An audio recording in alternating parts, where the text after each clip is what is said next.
Fire Radio. Hey everybody, Jeremy, National Fire Radio. Welcome back to the podcast. Today, a new friend, a guy that I'm going to get to know today, and I'm excited for that. Jacque Kramer, thanks for joining me, buddy. I appreciate you being here, Chief. Thanks, Jeremy. So you and I got mixed up several weeks back. I'm going to butcher this because I'm not from Pennsylvania in that area, but the Lancaster County Firemen's Association. Tell me how I said it wrong. Go ahead, correct me. It's the Lancaster County Firemen's Association. You did okay. Not bad. We'll credit for that. Not bad, right? I've been working on it, to be honest with you, because for me, out of Jersey, it's Lancaster. You know what? As long as you get there. That's right. Well, I appreciate it. And we all know what we're talking about. So let me give you a little background, right? So the Firemen's Association of Lancaster, they throw an expo every year at the Farm Bureau in Harrisburg, Pennsylvania. And this has been an ongoing show for how many years now, Jacque? Do you know? This is 53 years that we've had the show on. And the Harrisburg Farm Show Complex is where we are. And what's really fun about that is, like, I think back in my tenure, I've been going to this show probably since I was like 18 years old, I think. And it might have, I'm sure I've missed a few years here and there, but a lot of times I find myself getting there usually on the Friday. It's a little less crowded on the Friday, less kids, things like that, right? Because it's a great family atmosphere that you guys promote. But that show has always been like a apparatus forward show for us. And I say for us, it's because a lot of times we find a lot of truck committees will frequent the show because you get a tremendous amount of opportunity to get in front of salespeople, different manufacturers, and so on. And you get to see the apparatus up front. And that's with the complex that it is, it's so large that you have the real estate to allow for a lot of apparatus.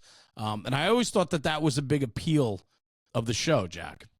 It is, Jeremy. And the best thing that we have there is that you look at it, that we have everything pretty much under roof. We do have some outside activities now that we've expanded to the exterior, but it gives everybody an opportunity. It doesn't matter what the weather's like. They can still go look at the apparatus. Many different apparatus manufacturers, a lot of new stuff that they have coming out. They bring it to the show and put it on, and once in a while, like this year, we'll have a couple of organizations that bring out some new equipment at the show. Yeah, and that's exciting, right? Because trade shows are hard. When you do an expo like that, it's Friday and Saturday. It's not on Sunday, which I kind of like. I kind of like that format a lot, to be honest with you, because you give back a day in a weekend where time is so valuable today that if Friday, Saturday, I think it works better, for me personally, but I'm sure a lot of other people would agree. But when you have a show like this, the trade show market is getting harder and harder because you have to compete in so many other avenues today than you used to, right? You used to compete against other regional shows, and today you're competing with life. You're competing with society. You're competing with the internet. You're competing with the fact that we don't need to launch new products at shows anymore because they can just be launched online and have a greater return. So trade shows are becoming harder and harder to operate and to populate, get people there. Yet this show consistently delivers. And I think it's because it's been such a long-running staple, and you haven't lost track of why and what the mission is, right? And that's truly bringing forth products and putting people together with manufacturers and products. I mean, you guys have innovated. You've put, different type of training sessions out in the parking lots now where people can get a little more hands-on or watch demonstrations, right? That's newer to the lineup. Yeah, we're trying. What we're working on is, it's always been the walk around and being able to put your hands on new items and new equipment and being able to see it firsthand. The internet is great. I mean, you can look at a lot of stuff. It gives you a lot of opportunity. But to get that hands-on experience with the equipment and talk directly to the manufacturers, you can't beat it. You really can't. And the show has done that over the years. To be able to get those truck committees to be able to go out and look at the equipment side by side and being able to say, hey, what is best for our organization? What fits our needs the best? And, how does that really work? And, what's it going to do for us? And I really look at being able to have that opportunity. And then the other opportunity is over the last couple of years, we decided that we want to try to get back into doing some demonstrations. Yeah. Looking for organizations, whether it's a new tool for extrication or whether we're doing something for rescue for the fire service people, or what we're doing for a learning experience for people. I know this year one of our people that we have on Saturday afternoon is the guy Tommy Earp. He is a professional in drones, and he's going to give us a really good rundown on drones and emergency services. So, trying to put that stuff out there, and and we're looking for ideas and innovations for things that we can bring out that maybe somebody doesn't have every day or have the opportunity to see every day. Well, you make a very good point, right? We can educate ourselves and see what's new on the internet, but like to get your hands on it, like when people buy cars, I mean, I know there's the Carvana model where you don't even go sit in the seat of the car, right? You can order it online. But how much better is it to go to a dealership and be able to sit in the car and to feel it and to, get that sense of it, or go for a test drive? And that's what trade shows still do, right? So you still have the opportunity to see the product firsthand, whether it's a spreader, a cutter, or a new saw, or a fan, or an apparatus. I mean, you have the ability to do that one-on-one and have the conversation and answer those questions and get a feel of it, right? I mean, it's one thing to need a new saw or a new extrication tool. It's another to put it in your hands and feel it and get a sense of it, right? And then do your homework on it by talking with them and so forth. I think there's a lot of value there, and we can't lose sight of that. And that really comes from the one-on-one. I mean, the other thing is that sometimes people have innovations or products out there that may have been out there for years. Yeah. And it's hitting the niche right now. I mean, I look at it over the last couple of years, a guy for the quick connects for connecting hydrants to 5-inch hose, or connecting even some of the the small diameter hoses to hydrants and other connections with some of the quick connects. There's something that's an innovation. It's been there, but really it came around a little more over the last couple of years.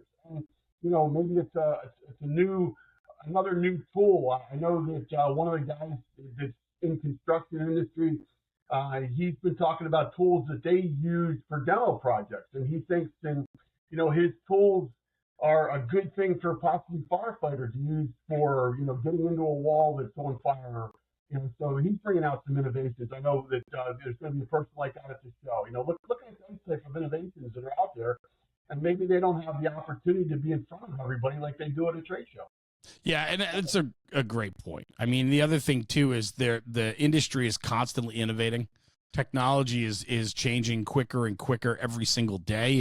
It's just pushing us forward to get almost uncomfortable with every time we think we got a handle on something new, is present. And so we're ever changing and we're ever pushing forward. So I agree with you. I think it's a great opportunity. Now, give me a little background about the association itself. I mean, this has been year number 53 for the trade show, or for the expo, but the association's been around a long time as well.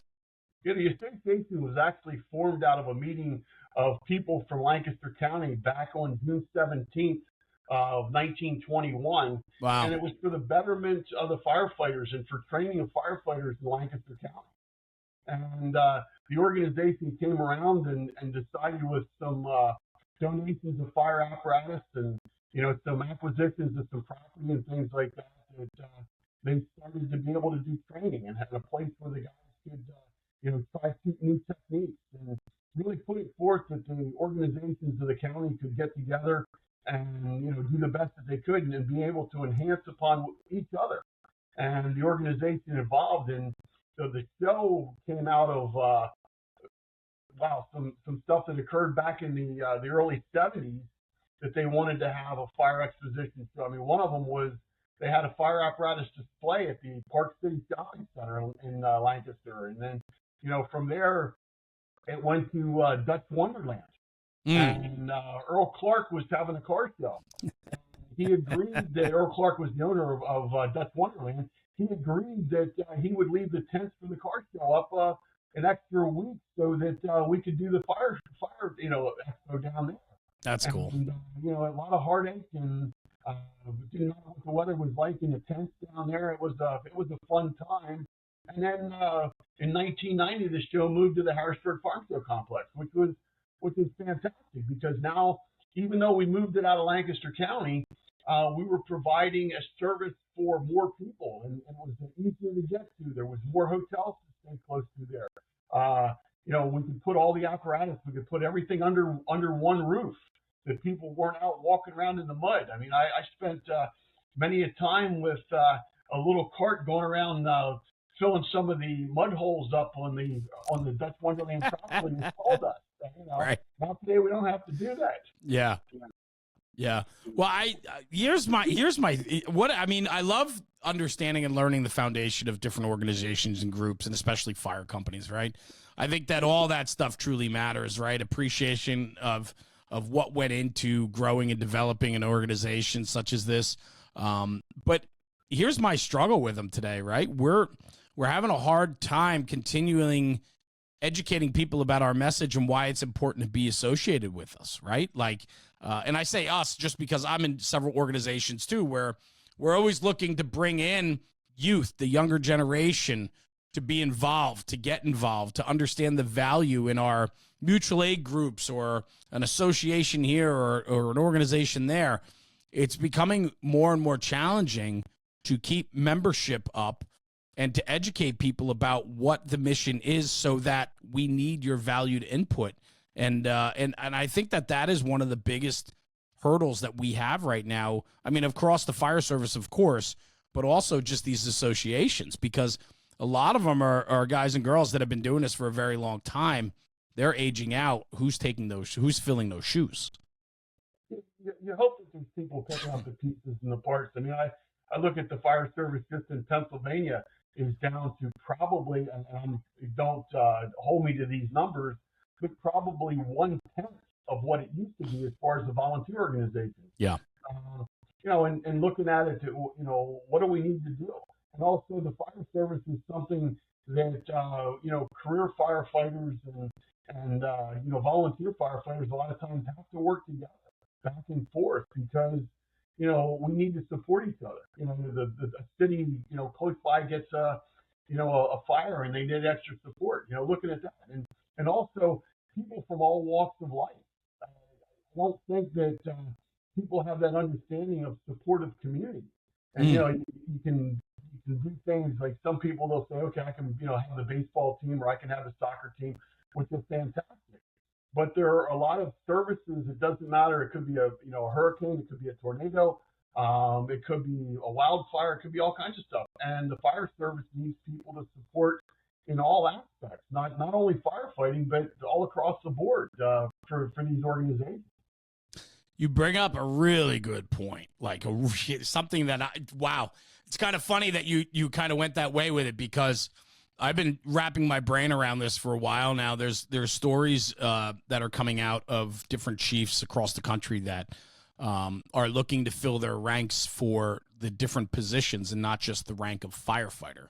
Do we need firefighters to be handling some of the service calls that we go on, right? If it's not on fire or it's not fire-based, can we send an emergency responder, somebody with a little bit different of training or doesn't have the fire training per se, but can they handle, I'm not saying it's right or wrong. What I'm really interested in is people that are looking at breaking down the services we provide and trying to find alternative ways to have their groups, their organizations survive while maintaining the proper level and the proficiency of serving our public. And we have to be able to get to that point. And a lot of times the biggest hurdle is ourselves and our organizations. I mean, I've seen so many organizations basically fall apart because their people weren't willing to change or adapt or try something different.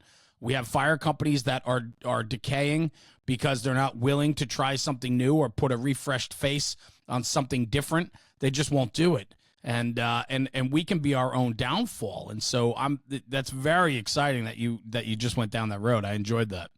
I mean, when you look at it, the organizations have to work together. We're not what we used to be. A lot of times communities were focused around the fire company or the fire service in their area.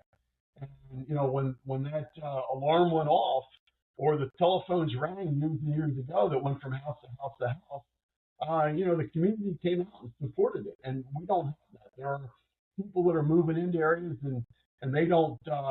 They think that all fire services are totally career paid, Sure. and they don't realize that. And they, you look at all of us.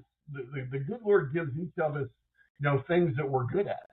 And I think that there's a lot of people out there that don't realize some of the aspects of in the emergency service being able to help other people. And I look at it that, in some of the things that we do with the show, we're able to enhance that, because now people are seeing some of the stuff that support them or help them or do things. I mean, look at the EMS services. Years ago, the EMS, when they were going out to pick a patient up, it could be a heavy patient, they had to manhandle that litter into the back of the ambulance. Now we have some really nice equipment out there that is able to support the loading of that patient and not hurting our emergency responders as they're on that call, by overexerting or overextending themselves in a lifting situation or some other situation. No, all very good points. And I love, like, I grew up that way, right? So, I mean, I'm second generation legacy fireman in my firehouse, right? My father was there long before. And he's a civic-minded guy. He was a councilman. He was a mayor in our town. Like, he was very much involved in the fabric of our community. And I grew up in a household that understood the value of going all in on your community. And, that, like, Norman Rockwell painting of the fire truck, like, out on the apron being washed, right, as Main Street USA, like, that's what so many of us envision the volunteer fire service, even the fire service, just the career fire service, all of it, the fire service. We envision that's what it is. But the way we've shifted today, we've gotten away from the fact that the firehouse is the center of a community. But I also feel that societally, we've gotten away from truly what a sense of community is or can be, right? I think we've lost track of that. And I also think, Jacque, too, and I'd love your take on this, right? Being a part of your association, right, for so many years, I have to believe that your association is made up of very busy and bigger departments, and then some very rural, slower departments, right? And what I find very interesting about the fire service is a lot of times when we talk in generics when it comes to the fire service, and we paint everything with a broad stroke. And yet firefighting is incredibly local. And we have some communities where firefighting truly is neighbor helping neighbor. When there's a fire or an issue in town, they leave what they're doing. And a lot of times it's in a very rural community, and they go to help one another. Whereas in a more suburban or urban setting, it's a much more put together, fire department, because they have to be, right? And so you go from neighbor helping neighbor to this, career set. And when you put people like that into one organization, you have to find commonality between, correct? I mean, if you look at the Lancaster County Firemen's Association, it was founded on the education of firefighters, starting with Lancaster County. It was founded, it didn't matter. You were a firefighter, and if you were with a paid department or if you were with a volunteer department, we offered training for all of those, all the different people, and offered the availability to be able to train together. Everybody comes to the table again with different aspects and different things that they're very, very good at. And when you get them all together and they can share that information, it's fine. I mean, it goes, and again, it goes back to the show. When you look at it, we're trying to bring all those people from all the organizations together there so that the vendors can show their wares. And there's even, some people that'll meet somebody else at the show and they may start a lifelong experience. I mean, I can't believe all the people over my 40-some years of helping with the show that I've met and talked to and continue to carry on and share ideas and share experiences across the board that have been phenomenal. I mean, and I learn. I mean, there's certain people that I'll call and say, hey, I got a situation with a vehicle accident, and I just want to run it by you. And what do you think on that? Or a situation with an electric vehicle fire or a house fire, and I want to run it by you. What are your thoughts on how would you take care of that? Well, it's creating a network, right? And I think that's the true value in any type of association or organization, is that you create a network that you can be a part of. You can ask questions, you can give answers, you can help build and craft the narrative around what the right and wrongs are of the fire service. And that's what I get excited about, organizations that are willing to do that. And truly check the egos at the door. I think that's always one of the biggest things in these organizations is, we want active participants in groups and members that want to partake and be a part of it. We don't want somebody coming in and being the biggest mouth in the room or the know-it-alls, if you will. They do us as such a disservice in an organization like this. I think that I find out that, everybody has that typical, A personality a lot of times. That's right. When you get into the situation. Of course.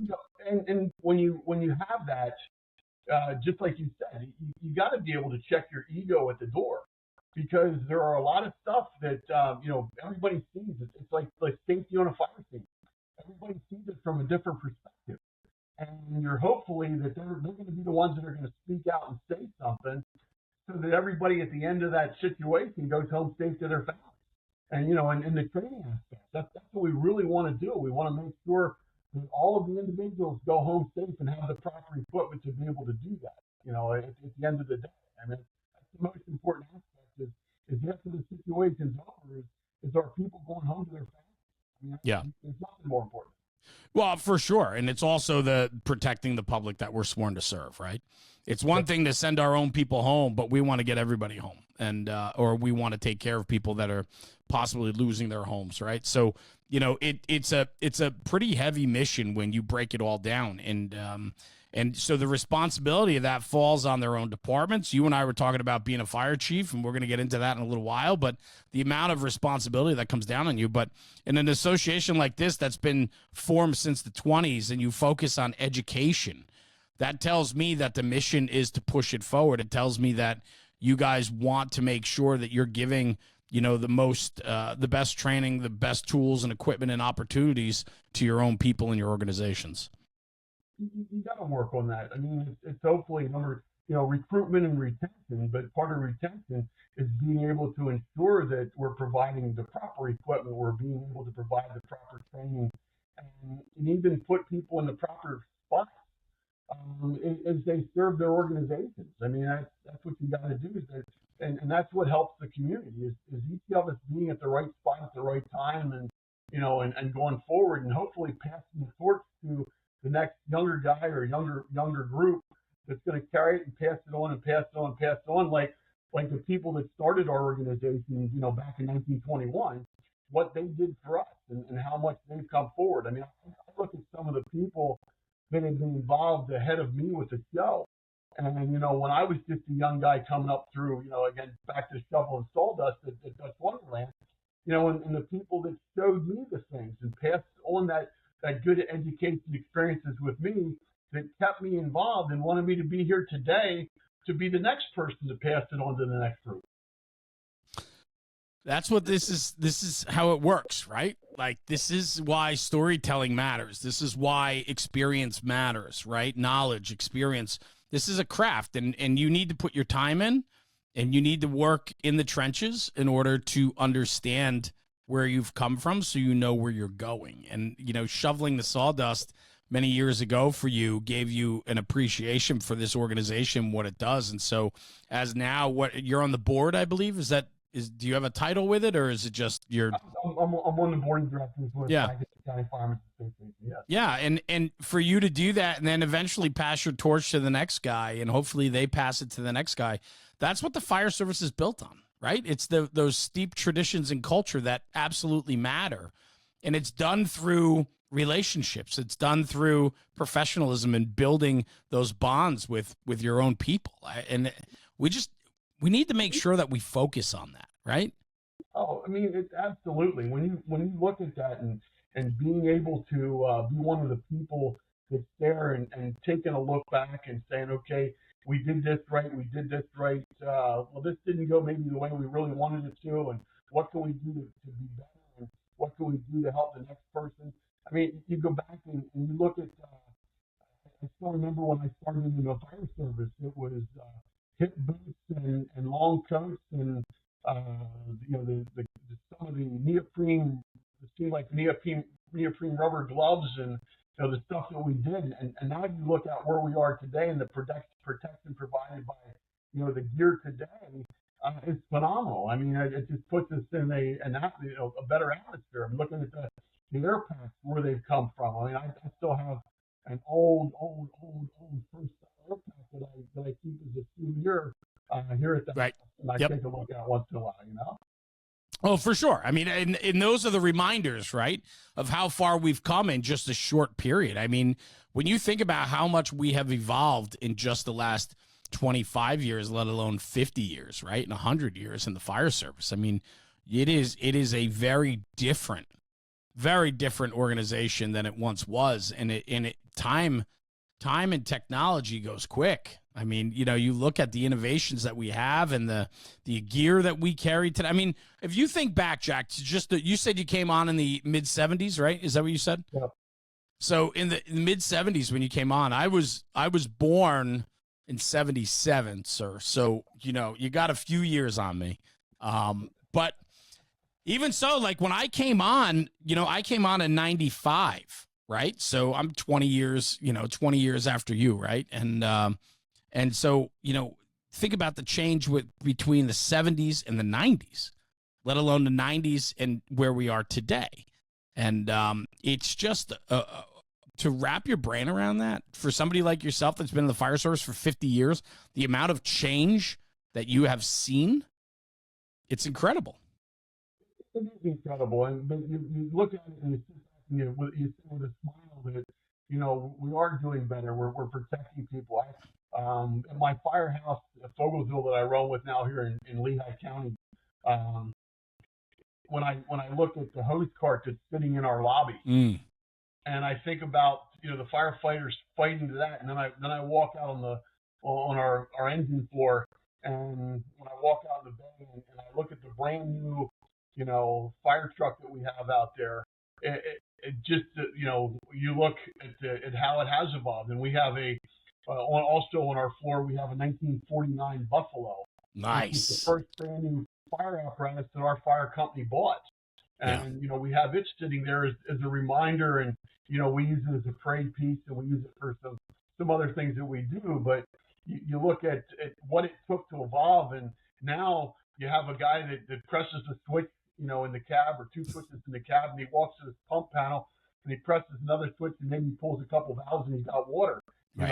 Years ago, and now you had to set the transmission, and now you had to set the pump up, and now you got all kinds of levers you have to pull, and sequence, and it's a lot nicer today than it was. We had a Chevy mini pumper, probably I think it was like an 82, and you had to, in order to shift the truck into pump, you had to use the 4-wheel drive lever to engage the 4-wheel drive shaft to engage the pump, and there was this set timing that you had to get it right. You had to get the RPMs up. There was this whole sequence of, and this is like an 82, right? So it's not even older than that. And so I can appreciate it because it took every single guy, other than one or two guys, it took them, a minute or two to find the right, got it. I'm in the, now we can pump. And that was, the mechanical aptitude that was kind of needed, years ago to use these true machines, if you will, to where we are today, right?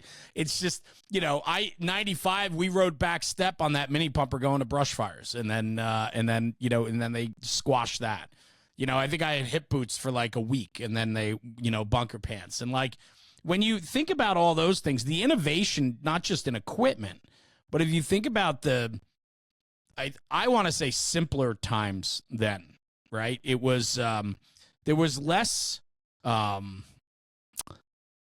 don't know. I feel like we truly loved it in such an innocent way, especially when I first came on, than where we are today. You get much more jaded, obviously, as time goes on, and it's just a fact of life. But I feel like it was simpler then. And I'm not trying to vilify today versus yesterday. That's not what this is. But when I talk to guys like yourself that have 50 years in the fire service, it's kind of fun to reminisce a little bit about, those days of, your original Plectron on your belt and the siren going off in town. And it was truly Main Street USA. It was the town stopped. Guys would roll in, run in. The cars would come in with a teardrop light on the roof, right? Like it was a different time. It was romantic. I romanticize about it. You made a mention about riding tailboard. I know that when I first started, we rode tailboard. Sure. Each of us, there was normally three of us on the tailboard of the truck. And, the two guys on either side would normally try to get pretty much as dressed as they could or whatever. And then each of us on the truck, we were holding an arm around the other 100%. Or, putting a boot or an arm in a coat or whatever. And, you think about taking those chances that we did and now having the cabs equipped with the seatbelts and equipped with everything that we Sure. have.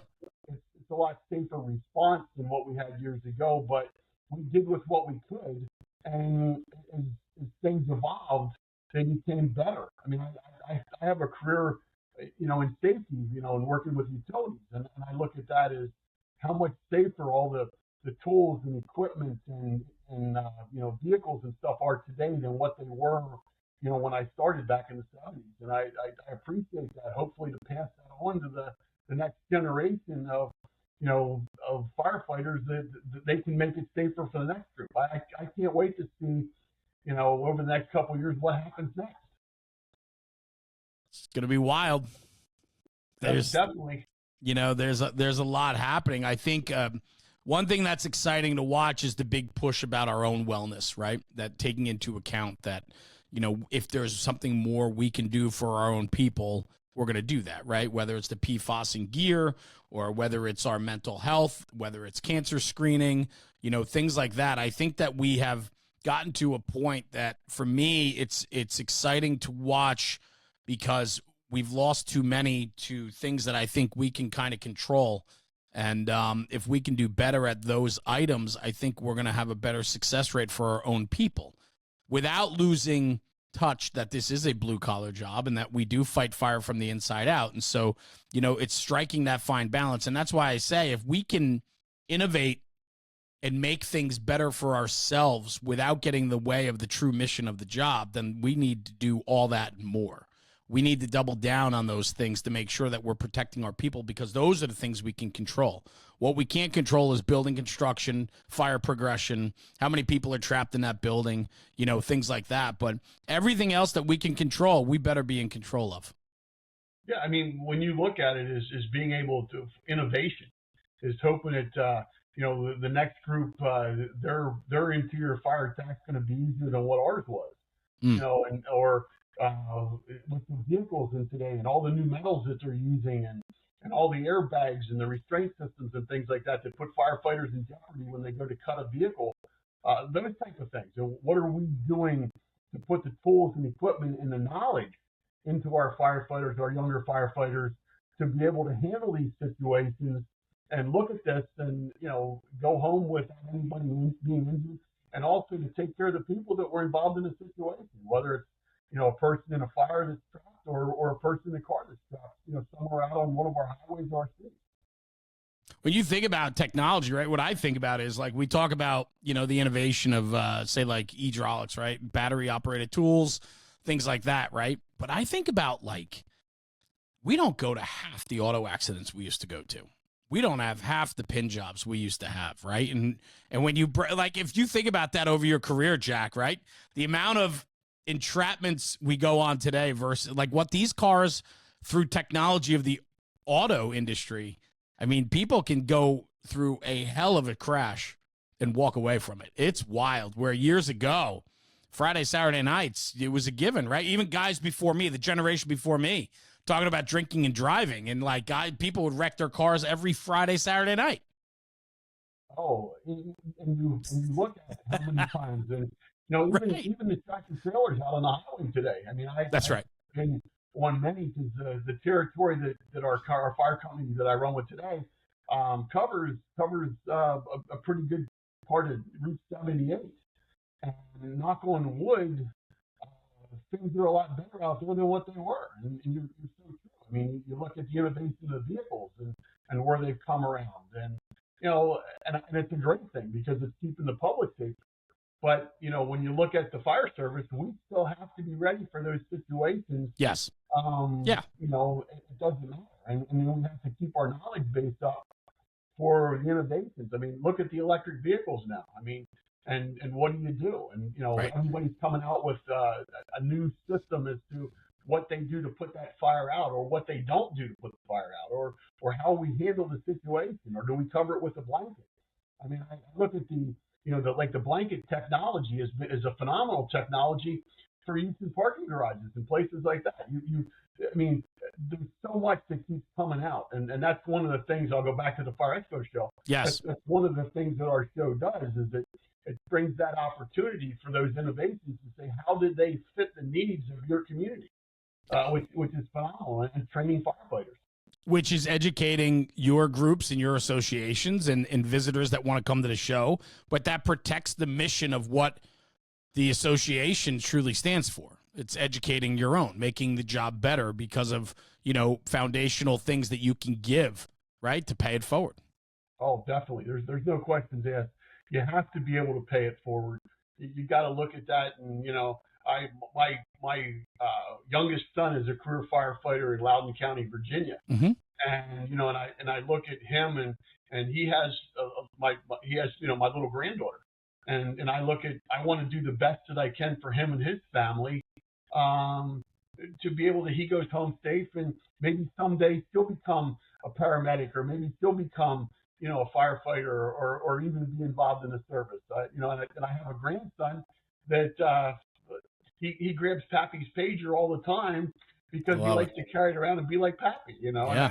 and that's and I'm hoping that if he gets into it, that the innovations have come along are going to give him a lot better opportunity than what I had. Well, I appreciate hearing all that because, I've been in a bunch of conversations lately about talking about people that don't want their children or their grandchildren to go into the fire service, right? They're not excited about their next generation or their kin to follow in the footsteps of mom or dad in the emergency services. And I feel that is such a loss for all of us. And, everybody, we want more for our kids, but what more? I mean, I think about what the fire service has done for me. I'm sure you're very much the same way. I mean, I'm looking at your background, and your chief helmet's up there, another shield, and a bunch of other firematic things. Like it's consumed you. It's your lifestyle. And, for me, like, I'm very proud of that. And I think that, if we want to protect this job and we want the fire service to succeed, we want good, solid people that understand the core foundational values of it to be a part of this. And I would want that for any child or grandchild of mine that wants to be a part of it. I would support it 100%.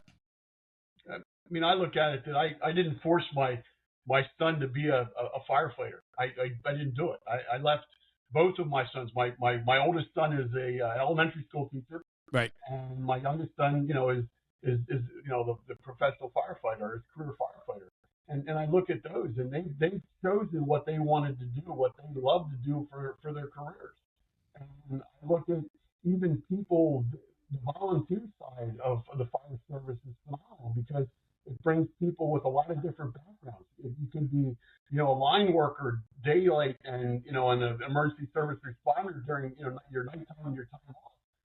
And you're also bringing that knowledge base that you've learned from your profession to the fire service and sharing it as a volunteer inside your organization.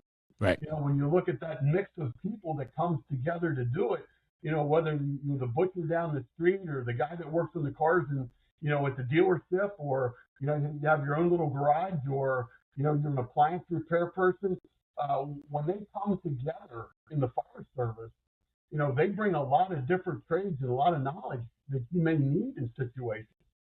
I love it.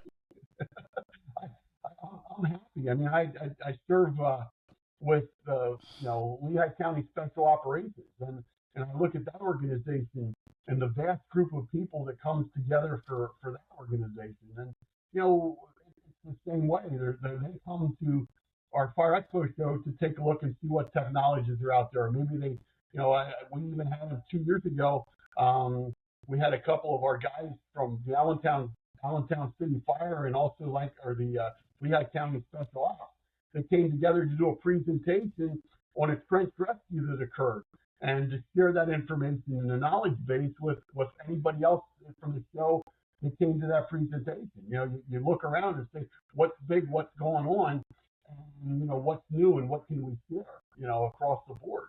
And it's like right now with the thing with drones, there's so much out there and it's supported with the fire service, whether it's the investigative or whether it's a mountain fire and you want to show command really what they have, or whether it's a search and rescue, that you have somebody that walked away from a nursing facility and the fire services out there, the innovation, the technologies that are available to support and help that organization, instead of just being the feet on the ground walking through, is to be able to give overwatch, in any type of situation. So technology is phenomenal, and looking at being able to again enhance it more and more and more with what's out there.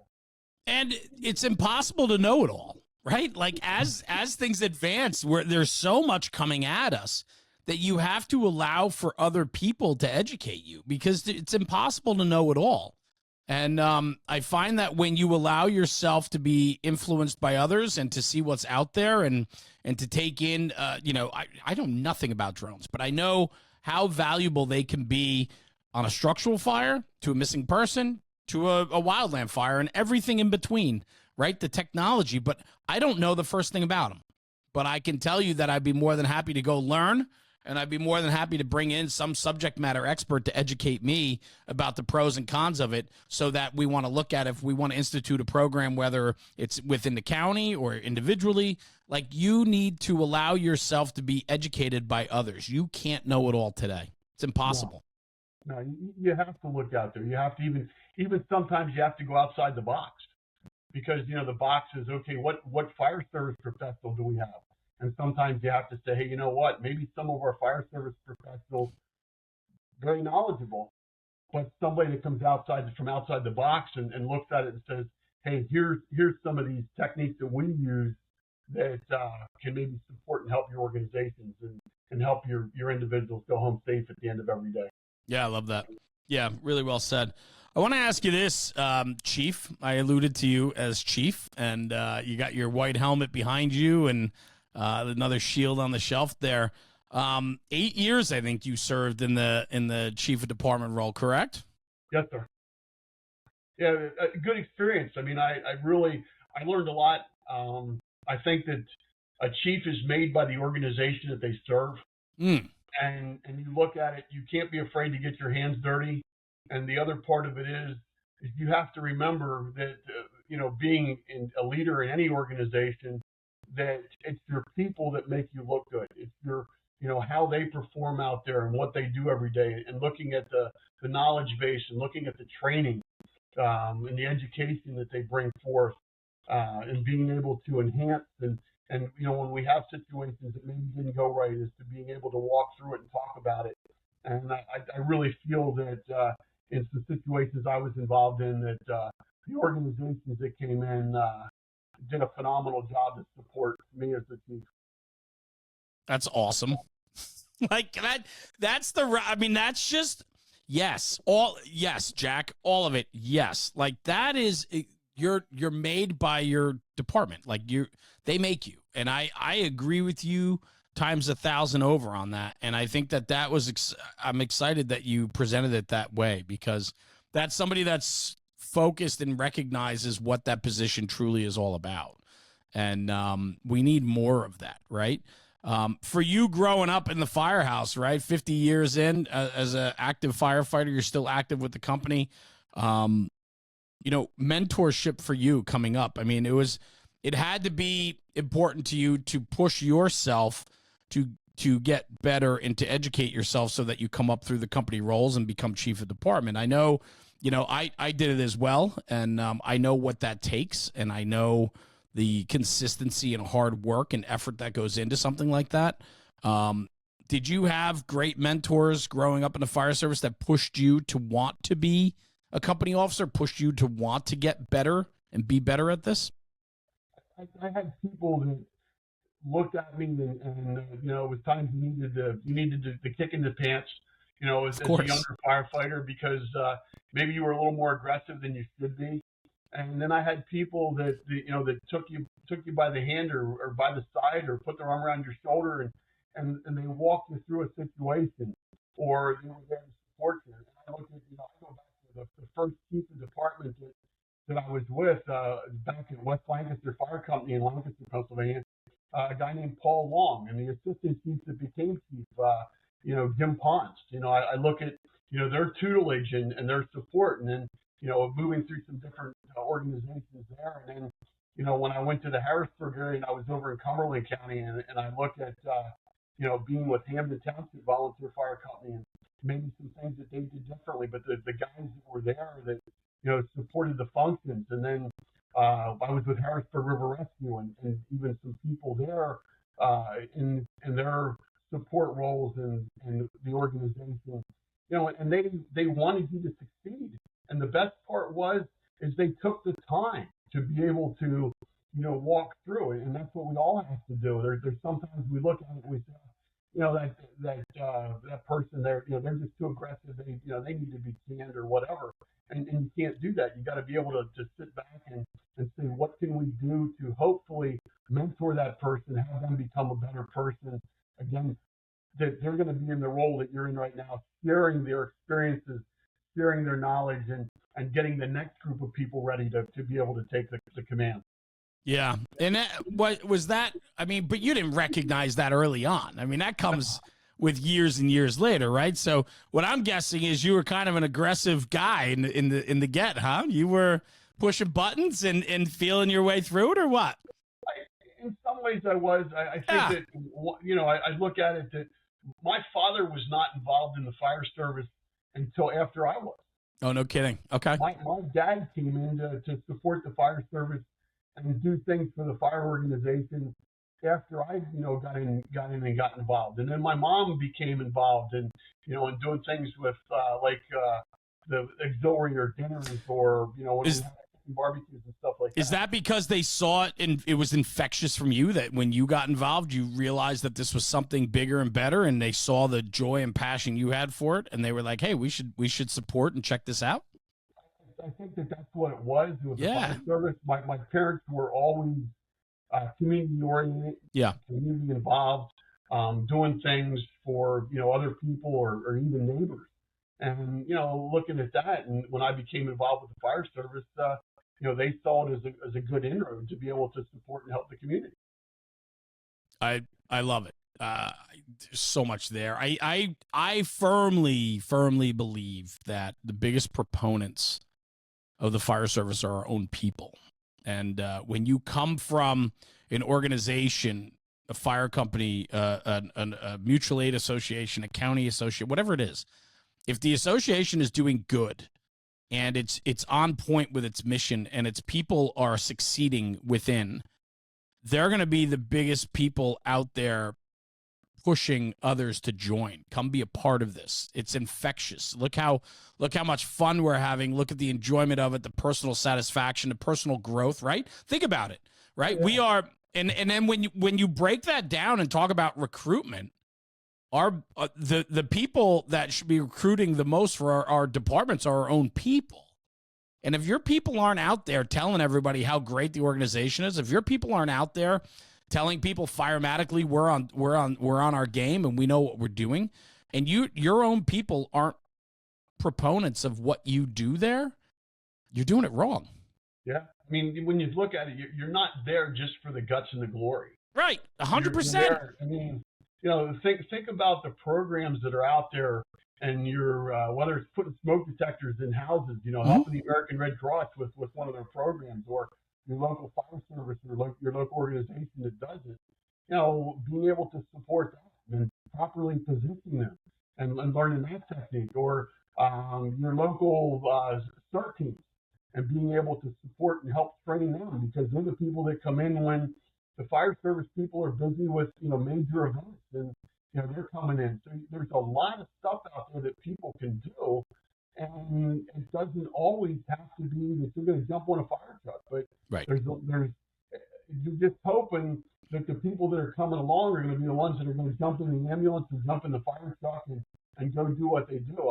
You think about these people and the backgrounds that they come from, and and how they all come together and work together in these situations. And you can't do it. I mean, I look at, even just like with the Fire Expo show, I see people on an annual basis that sometimes I haven't talked to for 6-8 months.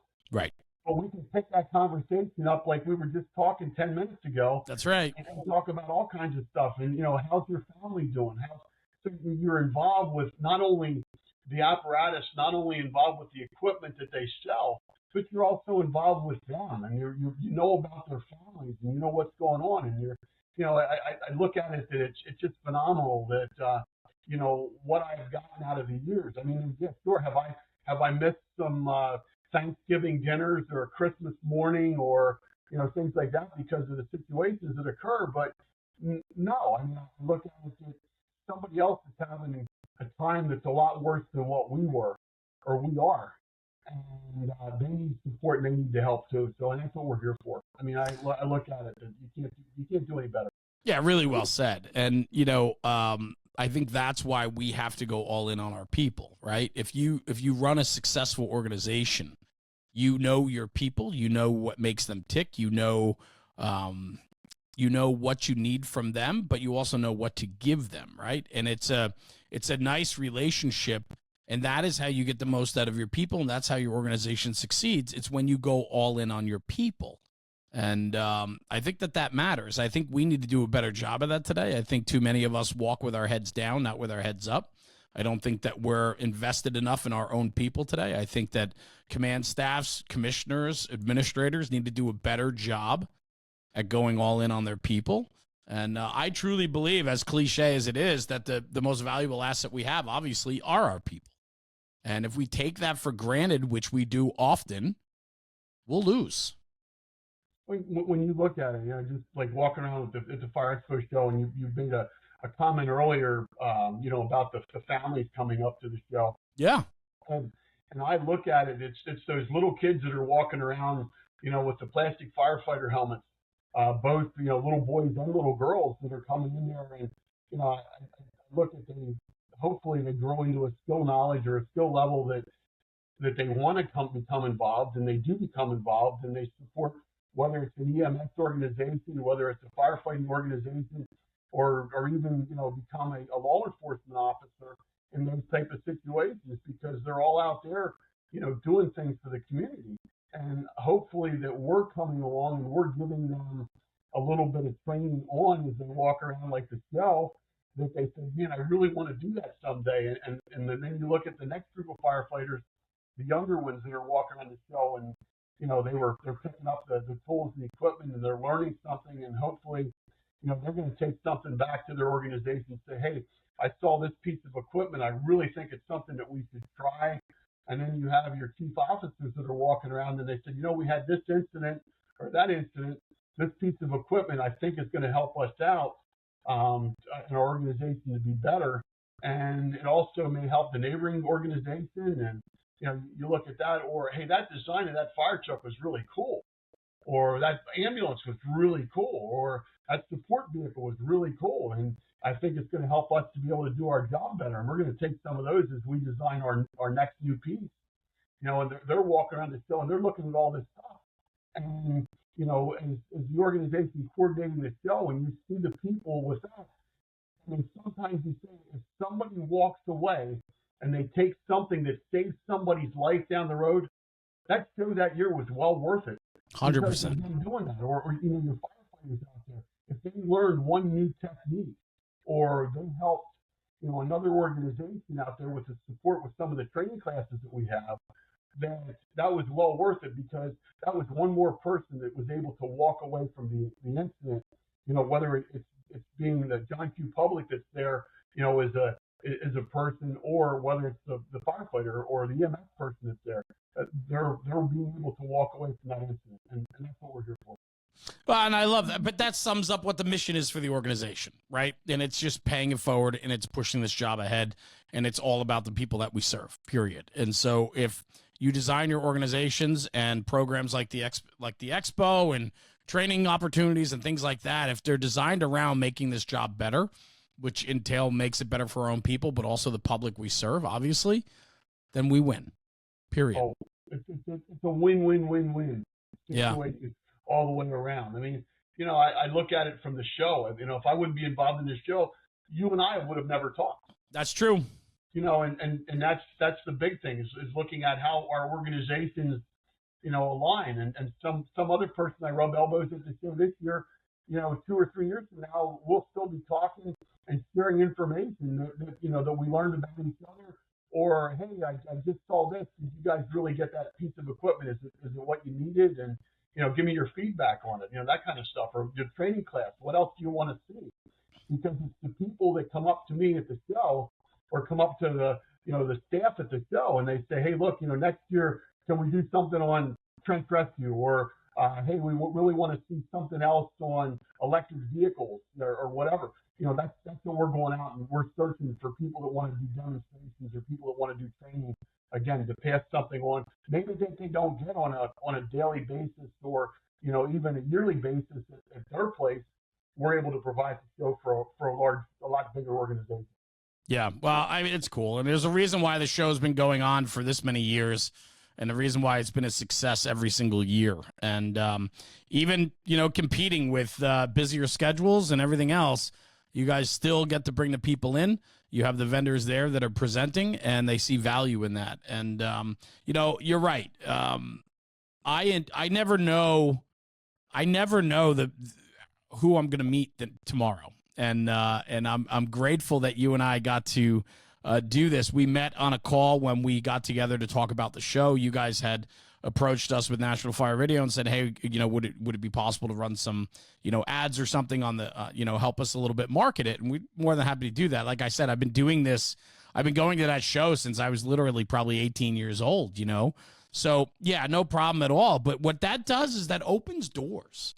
And, this is what I challenge people, Jacque, is I look at kids today and they stay in their same circles and they're not stepping out and meeting other people and checking out what's happening in a different zip code or and so on. And I can't challenge people enough to get out of your comfort zone and go meet new people, go meet new and make new opportunities. And not only does it make you better, but it makes your firefighting career better. And it certainly broadens your horizon as to what's actually happening in this world. You're so true. I mean, even when you're on vacation, right. My wife looks at me sometimes if we go on vacation and I got to stop at the firehouse. Of course. Because I want to walk in, I want to look at the equipment, I want to talk to the people, I want to see what they do. And, sometimes if you start, a conversation with somebody and that conversation lasts for years and years and years and you learn more, because of the situation that they were involved in or they passed on, an event that happened and you're able to share that. And it's phenomenal, what you can get out of it. And also the accomplishments that we have out there. I mean, I look at my one situation with the nursing facility that we had a fire at. And, I had, 45 different agencies from 4 counties there. Wow. And there's people that I still keep contact with. And out of that, I started because my mom ended up at that facility in a later time.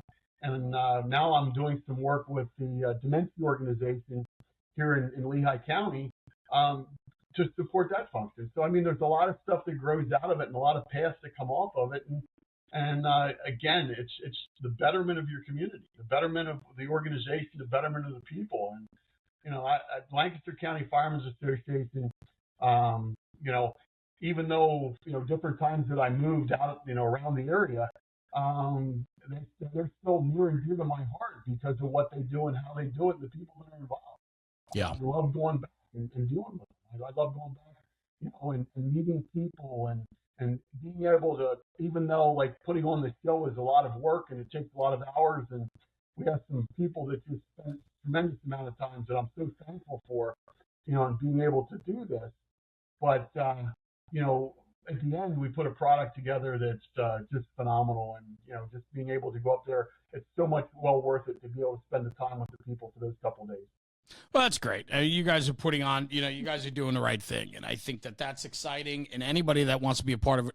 Uh-oh. Did I lose you? There you are. Just cut out. Like I was saying, yes, who wouldn't want to be a part of something that is bigger than them?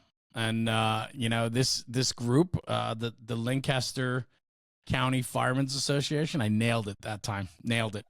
I'm telling you, it's something that I think is exciting for the people that are involved. And I think that if anything, the message is, when an organization is there to pay it forward and they're doing the right thing, we want more people involved, right? The more people we can get involved, the more we can do. The more we can do, the more people we reach, and the better and stronger the message is. And that's how we survive and grow. And it's about giving back to the mission and not so much focused on yourself, but what you can do for an organization that could do bigger than what you could do personally. It's a win. And you become a very intricate part in that chain or the cog or whatever you want to call it. And people don't realize that their expertise that they bring to the table can really mean the difference in an organization and also a supporting role.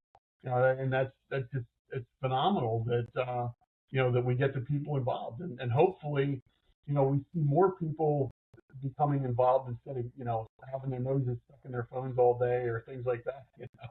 Yep. Well, it's finding that balance, right? Because technology isn't going backwards, and we are distracted more than ever today, and what's happening right in our hand, and it's that world of immediacy we live in. But there are some really great things happening outside of this device as well, right? And so, if you're willing to give it a try and see what else is out there, it can be very rewarding. And I'm sure, to kind of wrap a little bit, Jacque, I'm sure being affiliated with this association has been rather rewarding for you.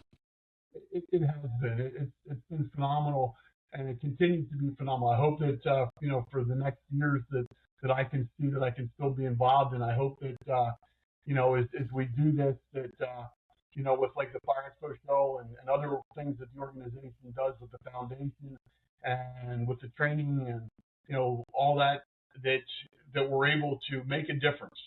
And we're able to, again, just like you say, pay it forward to the next group. And, you look at it that, it doesn't matter sometimes how bad it gets in the bad situations that we encounter. Somebody else is having it worse than you, and you want to do the best that you can to make it the best for them as we go through it. Yeah, well said. Jacque Kramer, thank you, brother. Thank you for joining me today. What a great conversation. Let's talk about the show real quick. It's coming up. It's going to be May 16 and 17, right? Friday and Saturday. May 16th and 17th, and the hours of the show on Friday are going to be 9 to 5. And on Saturday, it's 9 to 4. So we're opening up actually an hour earlier than what we used to. We used to only open up at 10. Now we're opening up at 9 to give a little more time during the day for people. If you go online and you purchase your tickets online, they're going to be $12. If you purchase them at the show, they're going to be $15. So I mean that's some good things that you have to look at. That there's the opportunity out there. And again, the show's just a little over a week and a half away. Yeah, it's right around the corner, and you're gonna have a lot of apparatus on display. You have live demos, product demonstrations, some training events, and then of course you have all the loose equipment and other materials as well as a lot of firefighter-owned businesses will be there too. Yeah, you go to the Lancaster County Firemen's Association webpage. There's a spot on there called Fire Expo. You can click on that. It gives you a lot of information about the show. And also you can contact the Lancaster County Firemen's Association or Fire Expo through the webpage, and you can get more information. Or you can call the Lancaster County Firemen's Association office and talk to somebody in the office, and they'll pass the information along if you have questions. Awesome. And then again, next year, if you're interested, they're always looking for vendors, for people to fill out spaces and bring something exciting to the table. You get a tremendous amount of foot traffic at this show. The Pennsylvania fire, it's not just the Pennsylvania fire culture. It's literally like the tri-state. You get people from all over that attend this show from a lot of different states and so on. So it's well attended. and it offers a big punch. So congratulations, Jacque. Yeah. Jeremy, I think last year we had people from 38 states there. No kidding. Yeah. Wow, that's wild. I mean, it's a really good outreach, and it's phenomenal. The people that you'll meet and walk around with. So good. Well, National Fire Radio will be there, so we will we'll have a space set up. Come see us, shake hands, have a couple laughs, tell some stories. Looking forward to it. Jacque, thank you very, very much for joining me today. I appreciate it. This was a long time coming, so I'm glad we finally got it together. And I appreciate it, man. Thank you so much for sharing some of your story today. Jeremy, thank you. It was a pleasure being here, and it's a pleasure being the representative from Lancaster County Firemen's Association and the Fire Expo show. Yeah, that's cool. Thank you. Good. Hang out right here. I'm going to come right back to you. I'm just going to sign off the show, and I'll come right back. Okay, Jacque? Thank you. Guys, thanks for tuning in for another episode of the National Fire Radio podcast, the Lancaster County Firemen's Association. Fire Expo is May 16th and 17th, Friday, Saturday. Go to the website, check out social media. You'll see plenty of information about it. We'd love to see you there. We'll have a table set up in the main hallway for ourselves, so we'd love to see you there. Jacque Kramer, thank you for joining me today. And guys, do me a favor. At the end of every single episode, I say, take this conversation, take it back to the firehouse and talk about it, because when we're talking about the job, we're making the job better. We'll see you at the next one. Jeremy, National Fire Radio.